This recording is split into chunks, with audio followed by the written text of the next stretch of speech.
Alors, l'autre grand sujet,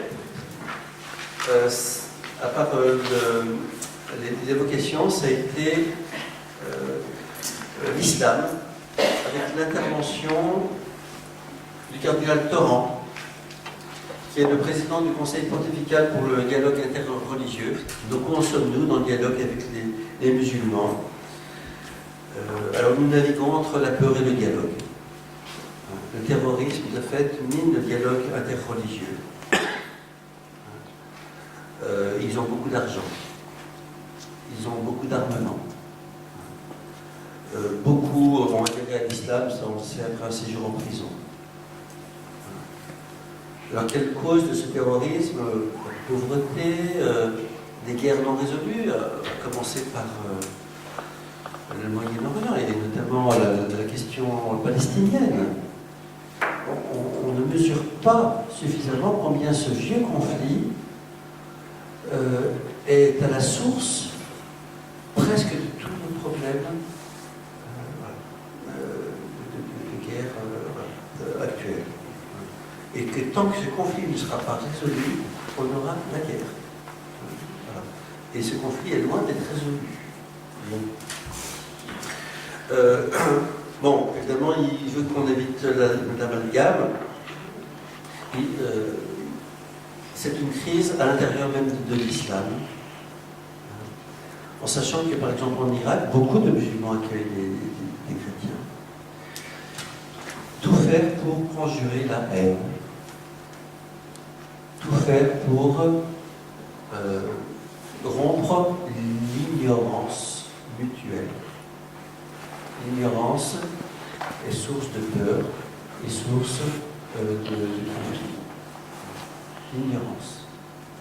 Et il plaide à la suite d'autres, pour un enseignement du fait religieux dans toutes les écoles publiques.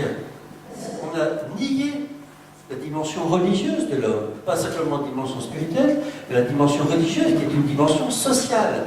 Et en islam, la dimension religieuse est sociale et politique. Et il ne faut pas ignorer ça. Donc, il faut en parler. Le fait de ne pas en parler, ça attise les frustrations. Et les frustrations attisent les violences. Dans le dialogue, il s'agit... il dit que le dialogue interreligieux est réservé aux élites, finalement, mais que ce qu'il faut... Alors, il faut le faire, ce dialogue interreligieux, mais ce n'est pas ce qui sera le plus déterminant. Le plus déterminant, c'est le dialogue à l'intérieur de la société, dans les quartiers, entre les familles. C'est ce dialogue-là qui construit la paix. Et on voit que dans des immeubles, beaucoup s'ignorent. Et que des voisins,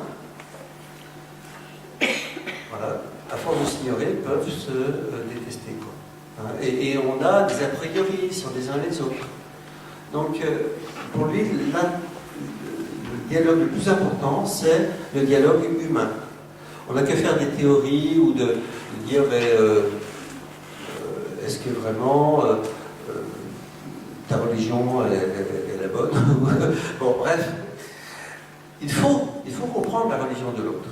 Il faut comprendre pourquoi quelqu'un raisonne comme cela, ou agit comme cela.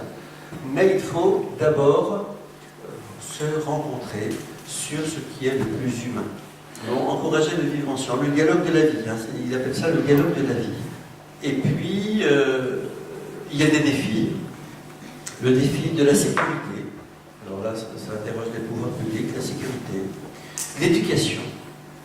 Et il dit ce qui a fait le Liban, qui a été quand même un modèle de coexistence et des communes entre chrétiens et musulmans, ce qui a fait le Liban, c'est l'école. Et puis, la formation doctrinale des chrétiens. Le chrétien doit savoir en qui il croit, pour pouvoir discuter avec l'autre. Et oui, aussi bien avec l'athée ou celui qui l'interroge, qu'avec le musulman.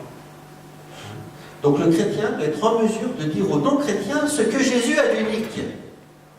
Certes, nous croyons en le même Dieu, mais alors Jésus. Jésus. Qui est Jésus pour toi? Combien de chrétiens sont capables de dire qui est Jésus pour eux?